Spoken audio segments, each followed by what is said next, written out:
Hallelujah. Hallelujah. Hallelujah. Thank you, Jesus. So, welcome back.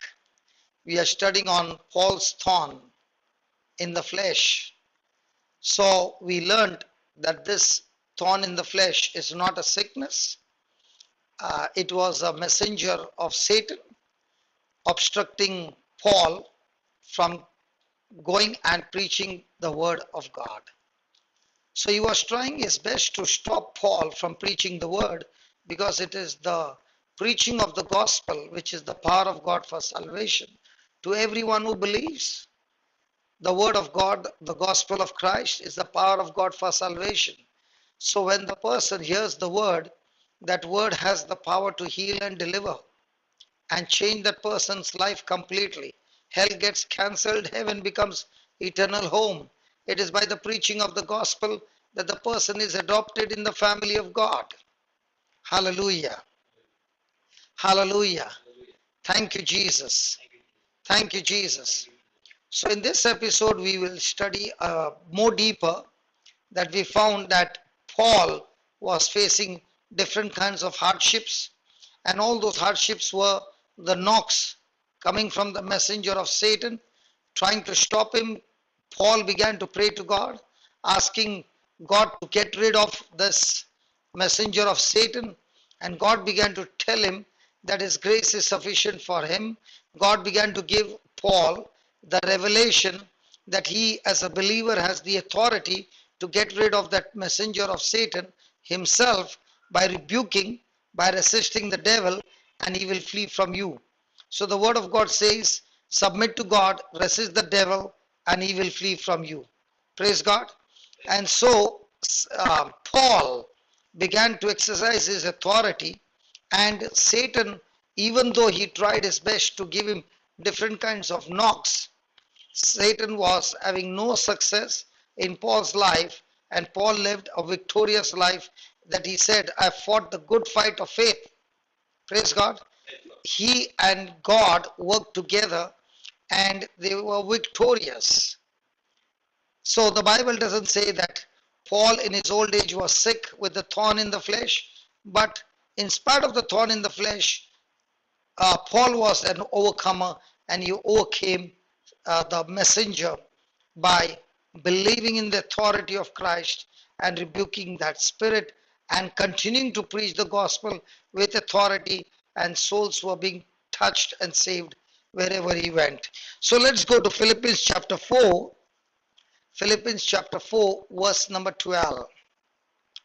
I'm reading from the Amplified Bible, Philippians 4, verse number 12 and 13. I have learned. Paul is saying, I have learned.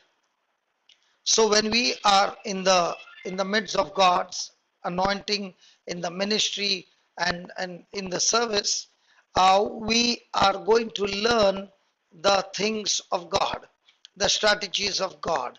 So even though the messenger of Satan was coming against Paul, instead of getting into bitterness, unforgiveness, anger, and offense, the Bible says that Paul learned in any and all circumstances the secret of facing every situation. So praise God. It is in the midst of our adversary, in the midst of negative situations going on in our life, that we learn how to be an overcomer. So let's go back to Philippians chapter 4, verse 12. I know both how to be abased and I know how to abound. Everywhere and in all things, I am instructed both to be full and to be hungry, both to abound and to suffer need. Praise the Lord. Thank you, Jesus. Let's go to the Amplified. Philippians 4.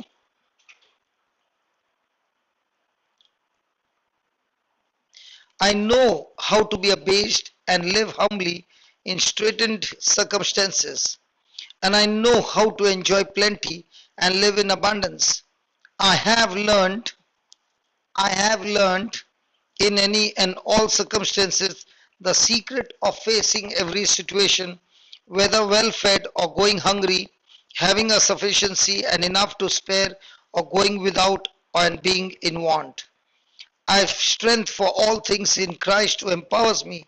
I am ready for anything and equal to anything through Him who infuses inner strength in me. I am self sufficient in Christ's sufficiency. Praise the Lord. Hallelujah. Hallelujah. So, Paul is saying, through my adversities, through this unfavorable situation, circumstances, the messenger of Satan who had come against me was actually now, through the revelation that I received from Jesus, who began to teach me and give me instructions what to be done in the midst of this situation, actually worked for me and worked together for my good. Amen. Amen.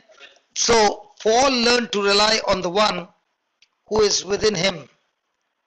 He learned to depend on the one who is within him to put him over any circumstances or anything. Let's read that again, the Amplified Version. I have strength for all things in Christ. It does not say I have strength for all things in me, but in Christ. And Christ is in me. And this Christ who is in me empowers me. And because He has empowered me, I follow His instructions, and therefore I'm ready for anything and equal to anything through Him who infuses inner strength into me. So I'm no longer self sufficient in my own talents and strength, but I am self sufficient in Christ's sufficiency. Amen. So we all go through battles in life, and in all these battles are meant to make us stronger if we are willing to follow God's instructions and learn through God's instruction how to be an overcomer. Hallelujah. So, in other words, Paul is saying, I've learned to do things God's way and I've quit trying to do things my own way. Hallelujah. So, I'm no longer doing it by myself, but I'm doing it through the strength that comes through Jesus Christ. Hallelujah. So, in other words, Paul is saying, I am strong, but I'm not strong in my own strength. I'm strong in Christ Jesus. So my strength doesn't come from myself, it comes from Christ. Amen. Hallelujah. So let's go to in Acts chapter 9. Acts chapter 9.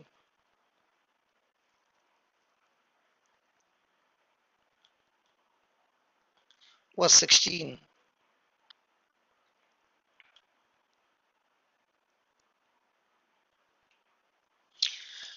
Now Paul has encountered, when he was Saul, Jesus on his way to Damascus.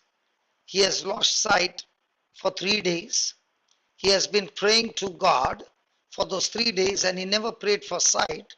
But his prayer was, who are you, Lord, and what do you want me to do for you? So Paul was on a mission. Even though he lost his sight, he was not focused on himself. He was only praying to God for instructions. Come on, when we are in a situation and we are facing problems, what do we pray for? Instructions, or Lord, heal me and get me out of this situation? But when you look at Paul, when he's Saul, he is praying for instruction. What is it that you want me to do for you, Lord? And there God sends a man named Ananias to Saul, and that's when Ananias comes and says, look at verse number 10. And there was a certain disciple at Damascus named Ananias, and to him said the Lord in a vision, Ananias, and he said, behold, I am here, Lord. And the Lord said to him, arise and go into the street which is called Straight, and inquire in the house of Judas for one called Saul of Tarsus, for behold, he prays, and has seen in a vision a man named Ananias coming and putting his hand on him that he might receive sight. So before Ananias can come, Paul, who was Saul, has been praying to God, praying to Jesus, asking for instructions, what is the job or an assignment that he should carry on. And God at that very moment shows him a vision that a man named Ananias will come and lay his hands on him and he will receive sight. Praise God. Then Ananias answered, Lord, I have heard by many of this man how much evil he has done to thy saints at Jerusalem. And here he has authority from the chief priest to bind all that call on thy name. But the Lord said to him, Go thy way, for he is a chosen vessel unto me to bear my name before the Gentiles and kings and the children of Israel. For I will show him how great things he must suffer for my name's sake. So God had already had an assignment for Saul, who is going to be Paul, that he would be going to the Gentiles, he is going to be going to the kings and the children of Israel and preaching the gospel. Now, in his ministry of preaching, he would be going through terrible hardships, persecution, and suffering. Praise God. But through him, God is going to do great things. But before these great things are manifested, at the same time, he would go through all these sufferings. Hallelujah. And Ananias went his way and entered into the house, and putting his hand on him, said, Brother Saul, the Lord, even Jesus that appeared unto you in the way as you came, has sent me that you might receive thy sight and be filled with the Holy Ghost. And immediately they fell from his eyes as it had been scales, and he received sight forthwith, and arose and was baptized. Hallelujah. Thank you, Jesus. Thank you, Jesus. So, Paul, when he was called, he knew that he would be going through persecution, he would be going through afflictions, and yet Paul was ready for all that and he agreed to Jesus. Hallelujah. So, what is the life of Paul? He was he was agreeing to Jesus and saying, Lord, I am ready to carry out your will at any cost. The hardship will not stop me.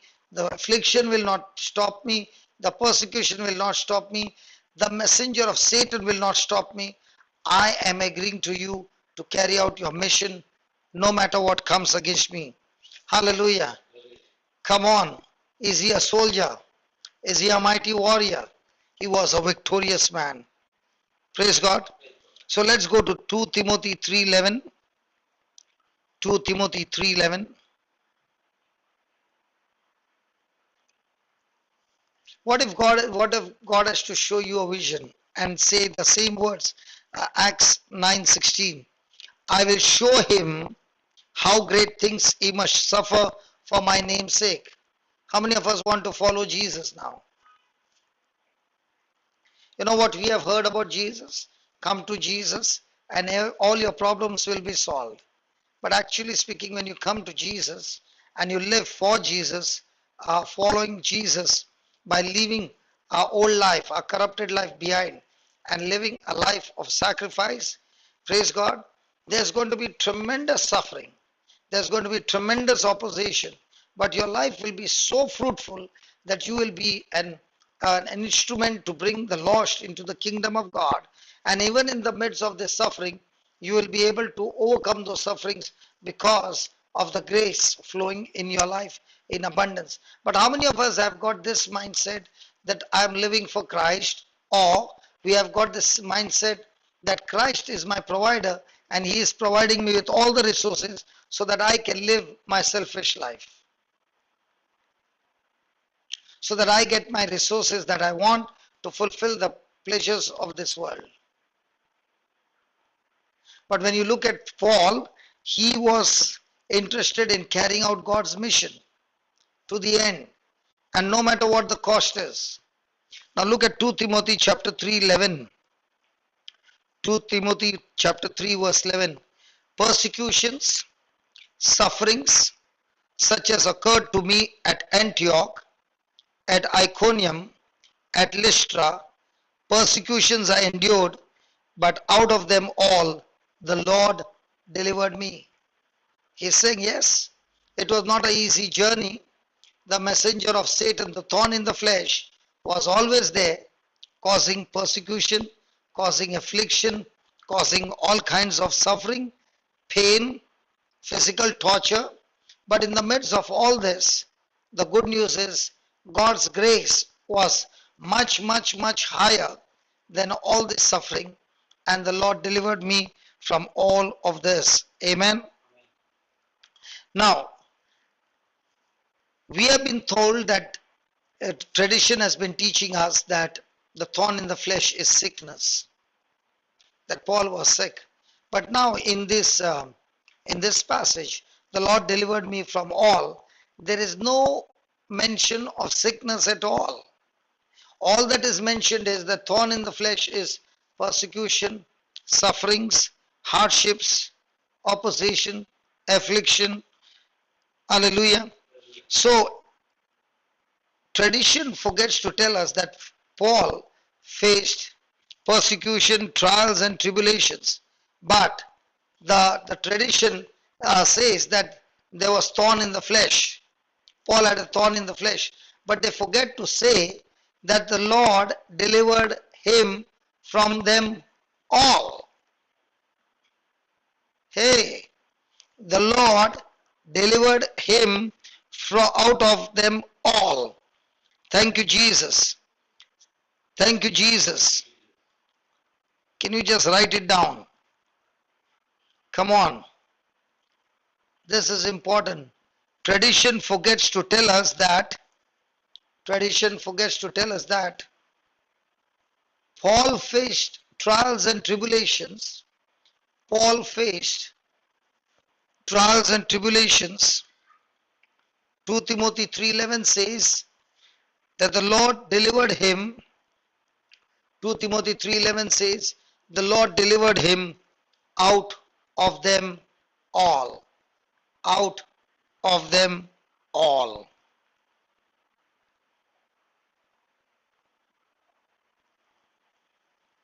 So all this time tradition has been saying that Paul had a thorn in his flesh till the end of his life. But here the word of God clearly mentions that Paul was delivered from all those hardships, persecution and affliction. So in other words, the thorn in the flesh had no victory, absolutely no victory in Paul's life. The thorn in the flesh had no victory over the word of God, neither it had victory over Paul's life. It was the grace of God that gave Paul victory over the thorn in the flesh. Hallelujah. Hallelujah. Yes, the thorn in the flesh, the messenger of Satan, could trouble Paul, give him some knocks, trouble him, aggravate the situation against him, harass him, praise God. But in spite of all that, the good news is this messenger could not stop Paul from proclaiming the word of God and going forth and fulfilling the assignment that God had set for him. Oh, praise God. Do we have thorn in the flesh? Oh, yeah. What is the thorn in the flesh? The thorn in the flesh is a messenger who is only interested in stopping a person from preaching the word. Why does he want to stop him from preaching the word? Because that word preach brings faith. That word preach brings salvation, brings freedom from depression, oppression, and demonic activities. Praise God. I'm so excited. Hallelujah. Thank you, Jesus. Thank you, Jesus. There are hardships, there are persecution, there are opposition. They come from the near and dear ones, praise God. But in all this, the anointing of the Holy Ghost upon your life gives you victory. Nothing stops you from preaching the gospel. Hallelujah. Even now, though, because of the virus, everything has been stopped.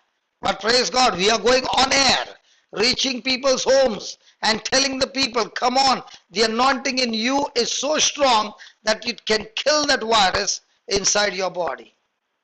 As I was talking about John G. Lake, I'll give you a testimony that this man, John G. Lake, was extremely, extremely anointed by the Holy Ghost. He believed in the Word of God, extremely believed in the Word of God. And there was an epidemic, and thousands of people who are dying. And John G. Lake, for 5 years, had healed more than 1 lakh people, and the hospitals in the city were all empty. So when this epidemic started, he was going around burying the dead, and nobody could go and touch the dead body because that virus would spread around. Hallelujah. But he would go and bury 4 bodies in one grave, and that's how he would carry the dead bodies, and also with him his disciples, whom he had been training. So those who are in medical field, they were coming with their preventive gears, and they saw that this man is doing this work and this virus doesn't seem to affect him, and they began to question him. What was the secret? What was his protection gear? And that's the time he said, my protection gear is Jesus. Jesus in me, the same spirit of life which raised Jesus from the dead, that same spirit of life in Christ Jesus is in me, and that same spirit of life has set me free from sin and death. So he told them, when you see the dead body and there is saliva that comes out of the person's mouth, you can collect that saliva and you can see in the microscope the germs. Now when you see those germs, you can bring it and put it on my hand, and I will keep my hand under the microscope, and you will see the moment these germs are come into contact with my skin, these germs were supposed to enter through my pores of my skin. At once from my pore is going to come the life of Christ, who will come and kill the germs instantly, so that these germs cannot penetrate my body. And when they saw through the microscope, they saw that every germ was dead in no time, instantly. And that is the anointing that we all carry in our system. Amen. That the spirit of life in Christ Jesus has the power to kill any kind of sickness in our body. But the issue is, our soul, instead of believing this truth, is believing more things of the teachings of the world. Amen. Hallelujah. So we find in Paul's life, that this affliction was aggravating. There was persecution. There was happening all these things.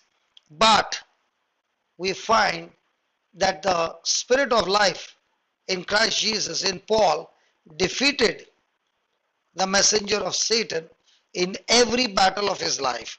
Hallelujah. Even to the extent that Paul faced being stoned to death. And he did die. And the disciples who were around him began to pray, and the Spirit of God, with a strong anointing, raised Paul from the dead, made him strong, delivered him, and Paul now, with this anointing, marched forward to preach the gospel. He was fearless.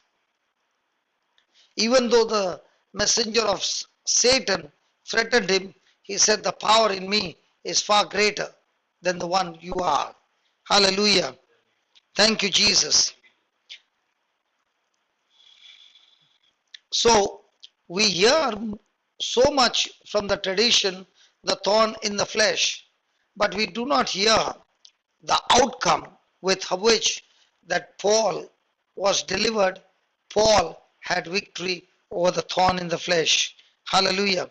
So we find that in the life of Paul, even the thorn in the flesh threatened him, tortured him, hurt him, but we find in every battle, Paul was an overcomer. Paul was victorious. He had victory over every evil work. So what is the Lord teaching us? When human strength ends, the power of God moves into action. Hallelujah.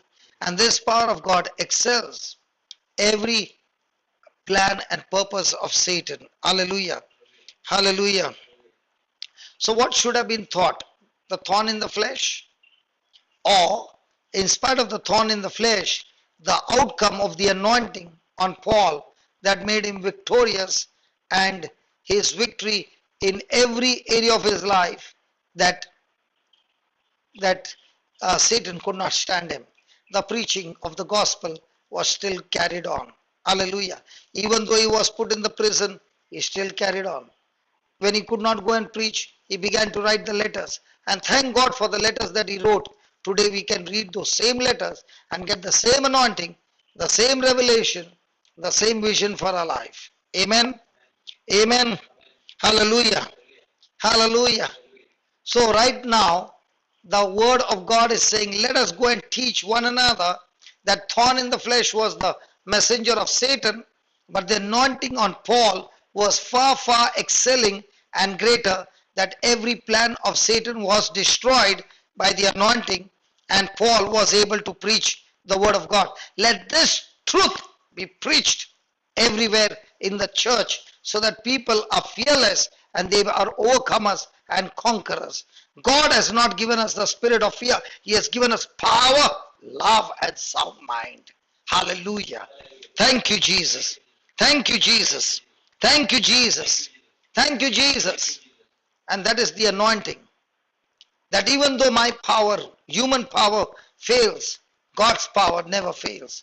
It excels over every message of Satan. Hallelujah. Thank you, Jesus. Now, because of the lie being planted in a heart of tradition saying that Paul suffered because of the thorn in the flesh. Yes, he suffered. It was painful. But the tradition does not teach us that Paul had victory over the thorn in the flesh every moment. And because we have been told the half part and not the whole truth, the seed that is planted in our heart is, if Paul had no victory, what makes you think you can have victory? It's a lie from the devil. Hallelujah. So let our hearts and mind be renewed with the truth that the power of God excelled over the thorn in the flesh, the messenger of Satan. Hallelujah. When this wrong tradition has been taught to us, we cannot fight in faith against sickness and disease, because then comes the conclusion that if God, when Paul prayed to God, Jesus, about the thorn in the flesh, and the Lord said, I've given you the revelation, I've given you my grace, and my grace is sufficient for you. What does that mean? I've given you the revelation that this thorn in the flesh, I'm not the one to get rid of it. Come on, Paul, I've given you the authority, I've given you the faith, I've given you the anointing, I've given you my name, I've given you my precious blood, I've given you the word. Come on, Paul, take it all and attack the messenger of Satan and destroy him. Because that's not my job, that's your job. And when this truth is not taught to us, what happens? We say that because Paul was not delivered from the thorn in the flesh, it would have been God's will for him to suffer with the thorn in the flesh. And that's why we take that sickness and disease and we say it is God's will for me to be sick. Faith moves mountains. God doesn't move mountains. My faith moves mountains. So I have to take authority over that mountain and rebuke that mountain that is threatening me night and day. Hallelujah. Hallelujah. Thank you, Jesus. When the mountain, like cancer, is threatening me and every day talking to me, when I open my eyes, cancer talks to me. Even when I want to go to sleep, cancer is talking to me. Come on. When a man is going through cancer, cancer talks to him day and night. And he turns around and says, this is the thorn in the flesh. This is what God has given me. Come on. God never gave it to Paul. It was Satan who gave it to Paul. Now, did Paul fight back using the grace of God? Yes. So when he began to speak to that mountain, to that messenger of Satan, what was he doing? He was exercising his faith. But from the outside, did he see any change Hey, the disciples did not see any change when Jesus cursed the fig tree. They saw the fig tree just the same, strong and tall. But when Jesus cursed the fig tree, the root died that very moment. In the same way, when you curse that affliction coming against you, the root dies. And the word that you are speaking over and over again, attacking that mountain, is eating up the mountain from inside. The word of God eats up that cancer inside your body day and night. And when you keep on going, marching forward, speaking your faith, not helpless, but active like a warrior, praise God, that word out of your mouth is going to eat up the mountain so much that it is only a shell on the outside.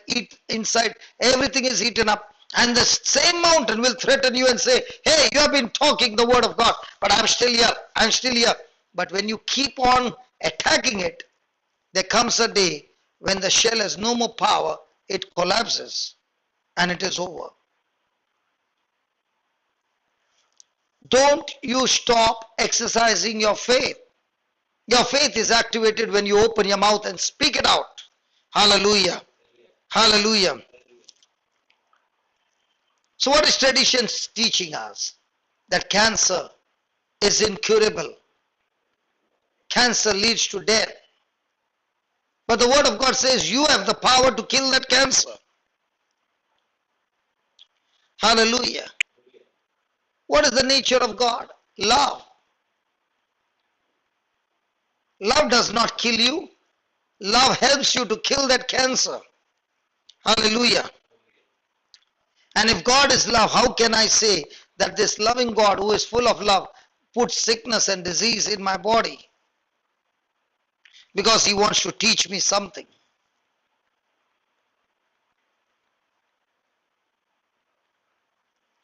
Hallelujah.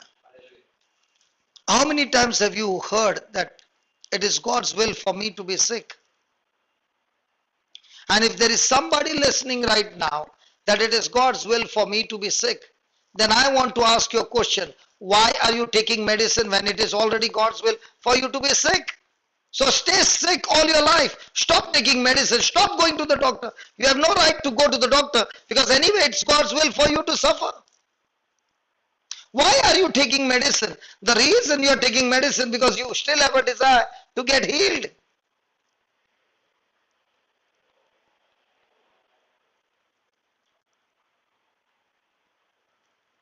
If God is giving you the suffering, then why are you going against God? Suffer. Why take painkillers? Why take the medicine? That's not what the Bible teaches us. The Bible teaches us that when he hung on the cross, he took all my sins, he took all my sickness, and for my sake he was wounded in every cell, in every tissue of his body, so that by his wounds, we, not some, not some, we were healed. Hallelujah. Isn't it, isn't it strange that a person say it is God's will for me to suffer with this sickness and the same person is taking medicine? Hey, when you are taking medicine, you are taking medicine. The reason is that you want to kill that sickness. That's why you are taking medicine. And if you are taking that medicine to kill that sickness, aren't you going against the will of God? So quit taking medicine.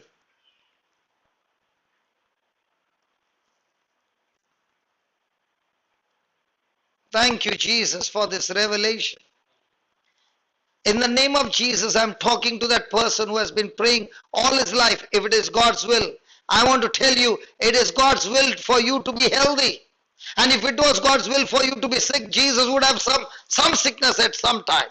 He never had any sickness. And whenever Jesus saw a man with sickness, he killed that sickness. How does it look? The Father puts the sickness and the Son during the day goes and killing the sickness and sets the captives free. So Jesus is going against his Father's will, healing people of sickness. The Father is putting the sickness, the Son is delivering people from sickness. Hey, they are working in the opposite direction. Thank you, Jesus. Father, we thank you for this revelation. Thank you for teaching us the truth. The word of God is powerful. Don't accept that sickness. It's come from the devil. And that's what Acts 10:38 says. God anointed Jesus of Nazareth with Holy Spirit and with power. He went about everywhere, doing good and healing all who were oppressed by the devil. For God was with him. So when God is with you, you are going around killing that sickness in people's body.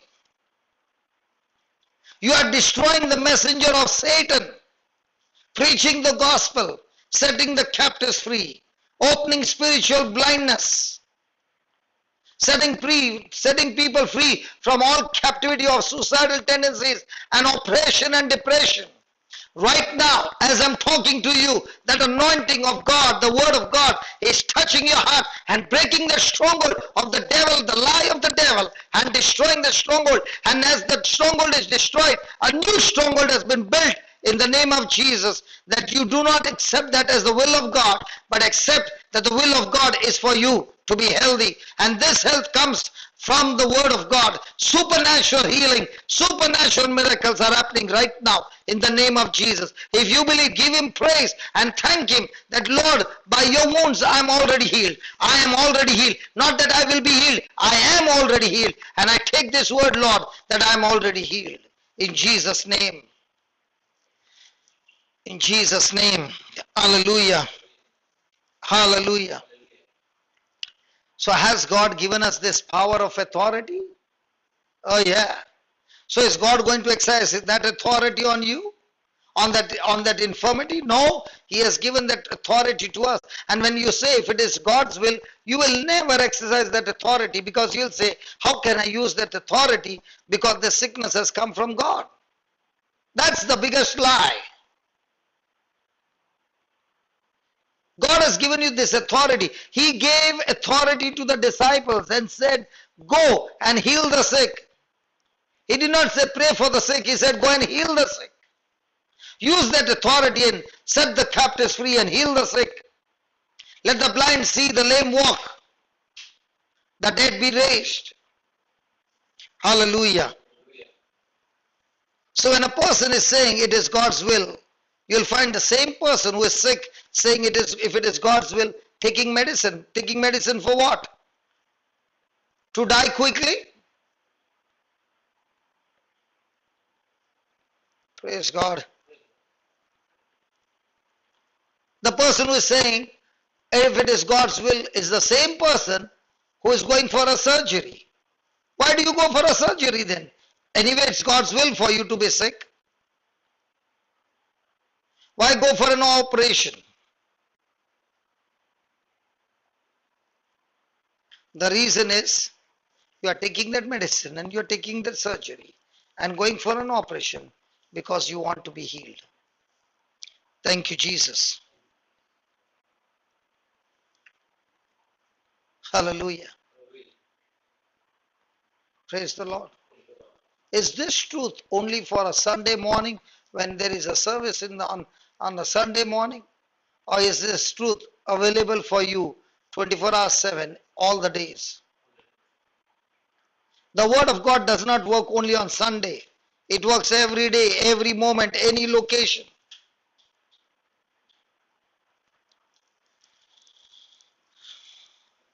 Hallelujah. Thank God the word of God works. It is alive. It's not a dead word. It is a living word and it works all the time. Thank you, Jesus.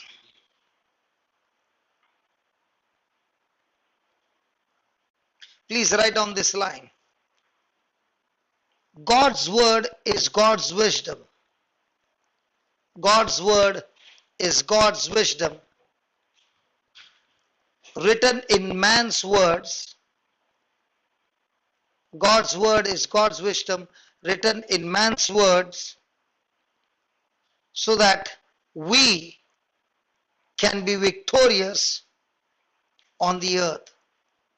So that we can be victorious on the earth. Let's repeat that again. God's word is God's wisdom written in human words so that we can understand and be victorious on the earth. Now, somebody might say, I agree that God does not put sickness on people, but He allows Satan to put sickness on you. He allows. Hallelujah. Have you heard that? God allows Satan to put sickness on us. He doesn't put, but He allows. He allows Satan to have a hold on us. Do you know who put sickness in us? The only person who can put sickness in us is ourselves. Our own self. When we fail to operate in faith, our own fear opens the door for destruction. We give Satan legal right to destroy us. Hallelujah.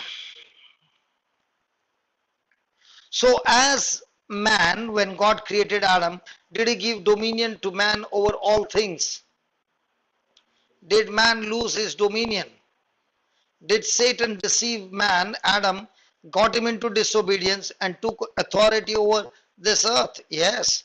Now when Jesus came and fought the battle, did He fight as man? Yes. So Jesus obeyed, Adam disobeyed, and Adam lost the dominion. Jesus obeyed and He took it back from Satan, the power and authority over this earth.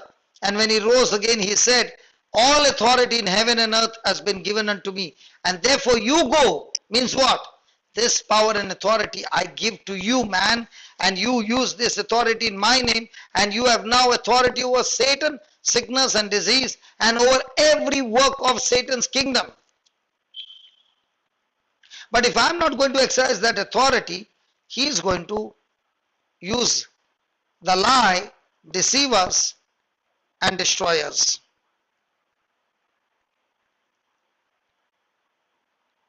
So when sickness comes upon us and you're not attacking that sickness, have you allowed that sickness to have a hold on your body? Yes. So who allowed the sickness to enter your body? We allowed the sickness to enter our body. Are we given the authority to cast it out? Are we given the authority to destroy it? But are we using that authority? No. Hallelujah. Hallelujah.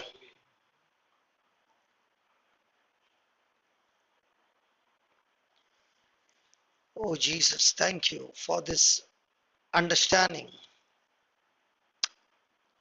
So is it God who is allowing Satan to put sickness in our life? Or is it our own unbelief, our own wrong thinking, our own fears? Remember, Satan is always ready to do his job. He's only waiting for those whom he can devour. He cannot devour everyone. He's like a roaring lion, but he cannot devour everybody. He's looking for somebody whom he can devour. The Bible doesn't say he is a roaring lion. He is like a roaring lion. He is a mouse, but roaring like a lion. And when he opens his mouth, he is roaring, but Jesus has broken all his teeth on the cross.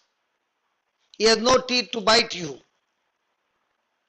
But when fear gets into us, the wrong imaginations that he is giving us, we accept those imaginations, and we are the ones who is giving authority to Satan to destroy our life. Thank you, Jesus.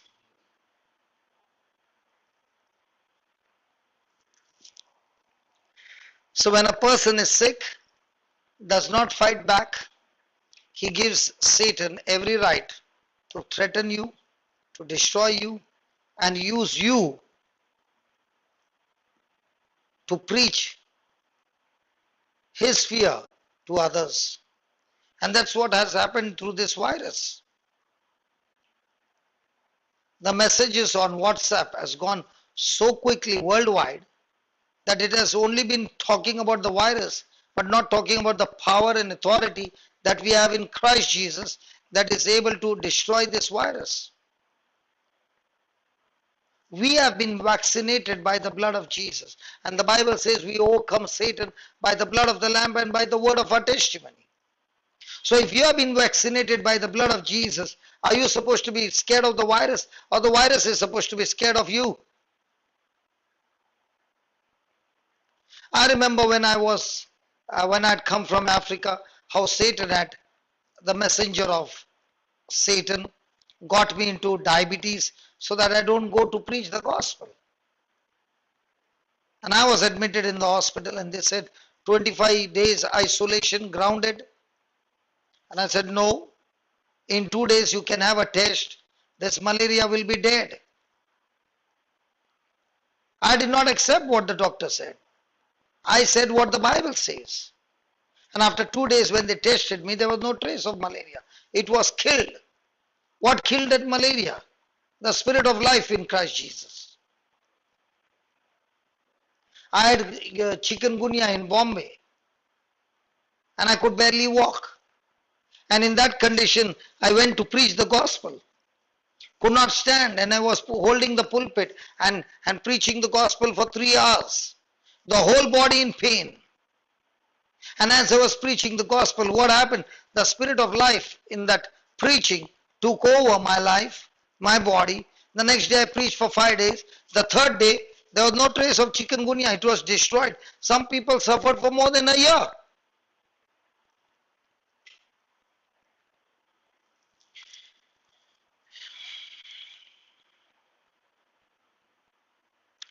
Please write down. We need to lay aside what tradition has taught us. We need to lay aside what tradition has taught us and realize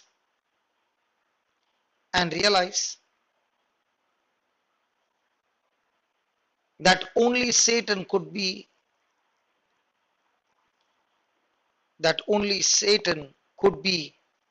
the source of such powerless defeated beliefs.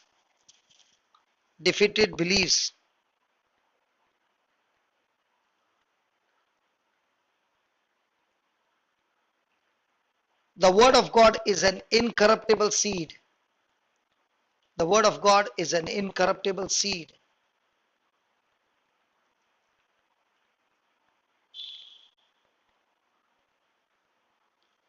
Satan does not have the power to stop it. Satan does not have the power to stop it. Stop what? The word of God, the incorruptible seed. Disease cannot overcome it. Disease cannot overcome it.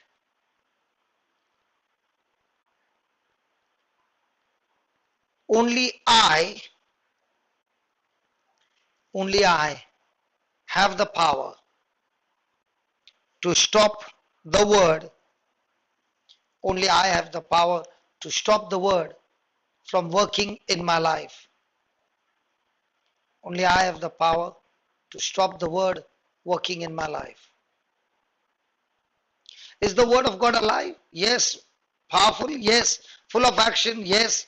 It can operate? Yes. It is full of energy? Yes. Does it have effect? Yes. Is it like a hammer? Yes.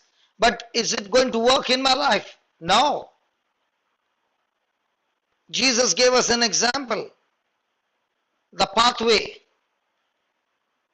The seed was planted, but Satan came and took that seed away. Why?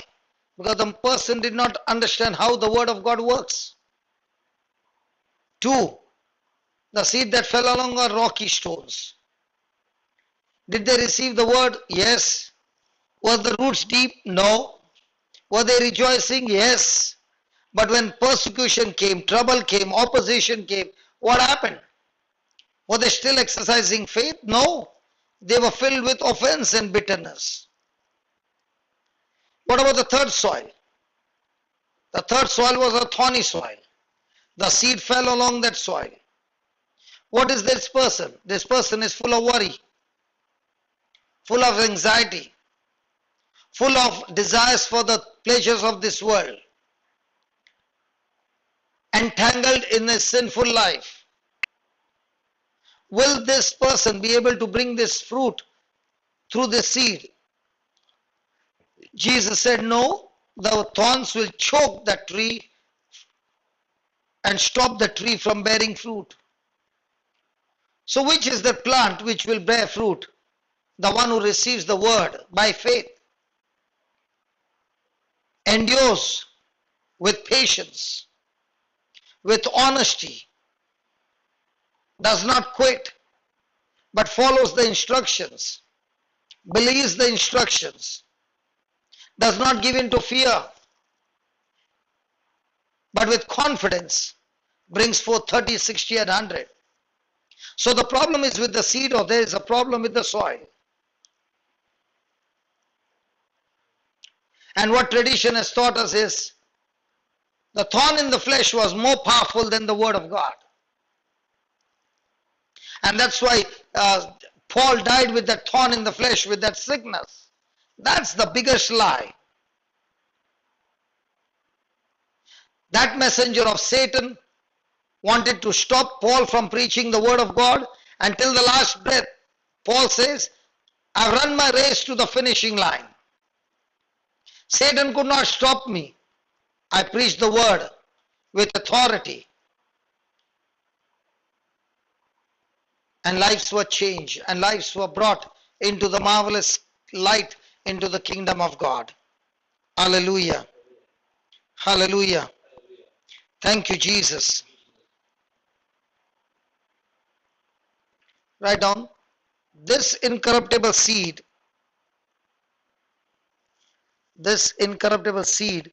of the word of God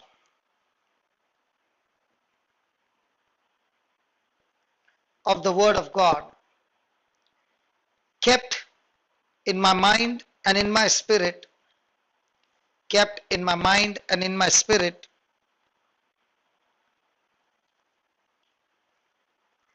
open to the word to change my thinking.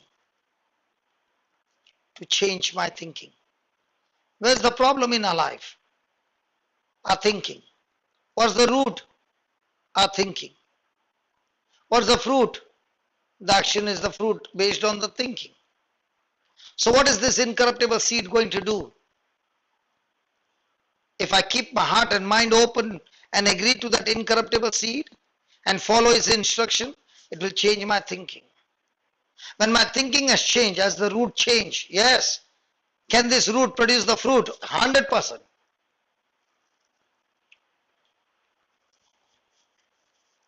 So as the person is studying the word of God, believing in the word of God, do you think Satan is going to keep quiet? No. He's going to come with his doubts. He's going to come with his unbelief. He's going to come with his reasoning to say that this word is not the truth. He's going to question the word of God.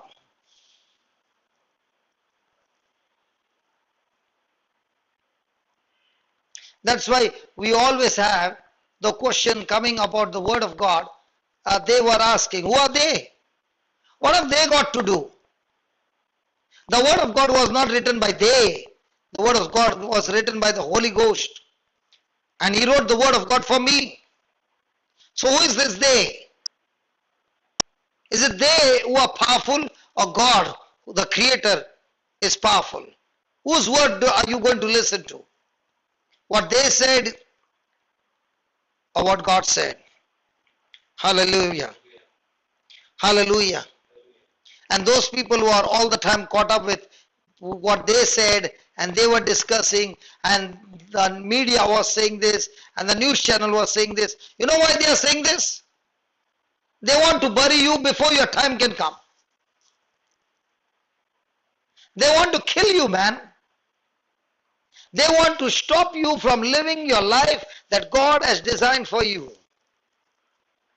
It was they who told me that you are useless, good for nothing, all my life. But when I came to Jesus, he never said you're good for nothing. He said Come here, let me clean you up with my blood and let me forgive you of all your sins and let me show you who you are in Christ Jesus. So are you going to listen to what they said who want to bury you, or are you going to preach the gospel to they who are already burying themselves? Hallelujah. Whom are you going to listen to? What the word says or what they say? Because what they say is not going to build your faith. What they say is going to cause doubt and unbelief and stop you from receiving the word of God in your heart and in your mind. Thank you, Jesus.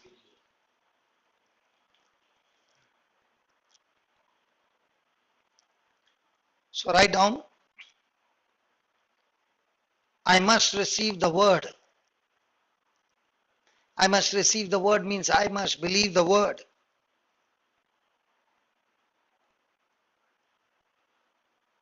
The next line, write it in capital letters. The power and blessing, the power and blessing that I get out of the word, the power and blessing that I get out of the word of God, the power and blessing that I get out of the word of God is according to how I receive it or how I believe it.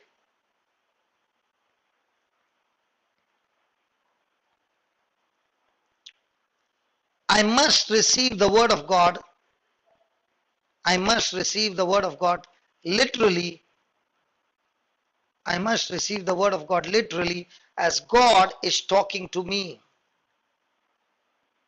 As God is talking to me.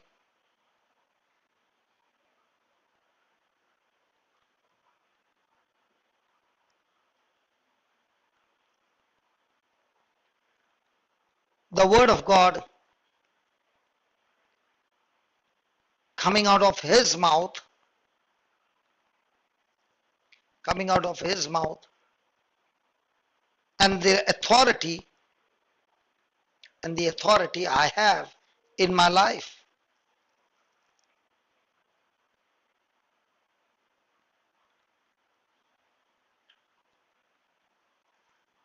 I must make a strong decision. I must make a strong decision that whatever I see in the word, that whatever I see in the word, I shall act on it. Whatever I see in the word, I shall act on it.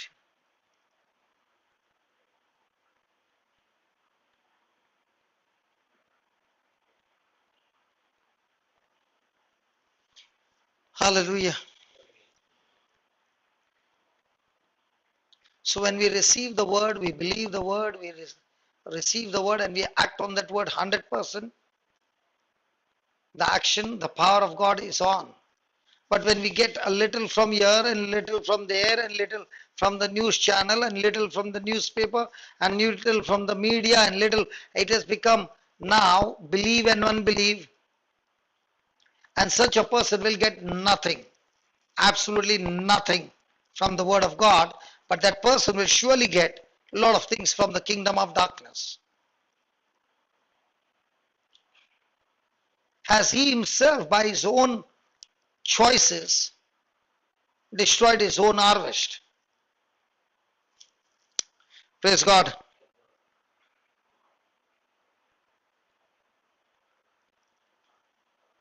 Father, we thank you, we praise you for teaching us these powerful truths. The thorn in the flesh has no power over us. Yes, it will come against us, but we are the overcomers.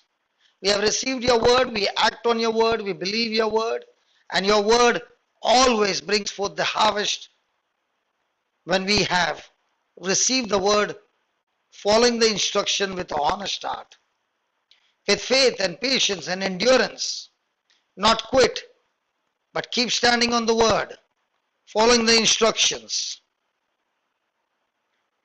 we place that word with the highest authority in our life and not allowed any corrupted messages to enter our heart and our spirit and our mind that will change our thinking against the word of God. But we allow this incorruptible seed to go deep into our heart, that through this seed the power is released, and this seed has the ability to produce the harvest of your heavenly kingdom. The seed is super and it produces the harvest supernatural, amazing, beyond our ability in our life. We thank you, we praise you, Father, that even as we have received this message, let this message become flesh in us.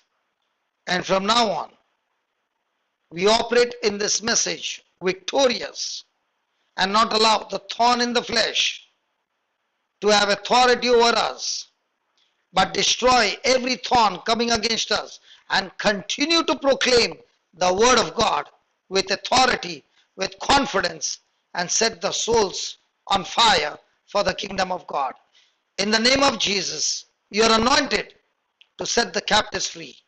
You are anointed to reach out to the broken and mend their broken hearts. Come on, I'm talking to you, champion. You are anointed to cast out demons, to lay hands on the sick. But Jesus said, all those who believe in him. He never said after 10 years. He never said all those who fast and pray. He said the one who believes in him, believes in his word, agrees to his word. That word planted in your heart, agree to it, follow its instruction, and you will see your life with amazing signs and wonders. Every day in your life, you are bringing glory to God everywhere you go, because you destroy the kingdom of darkness by the preaching of the gospel. In Jesus' name. In Jesus' name. Go forth and proclaim the gospel with authority. Angels backing you up. The Holy Spirit confirming the word that is being proclaimed in Jesus' name. Be healed now in Jesus' name. Amen and amen and amen.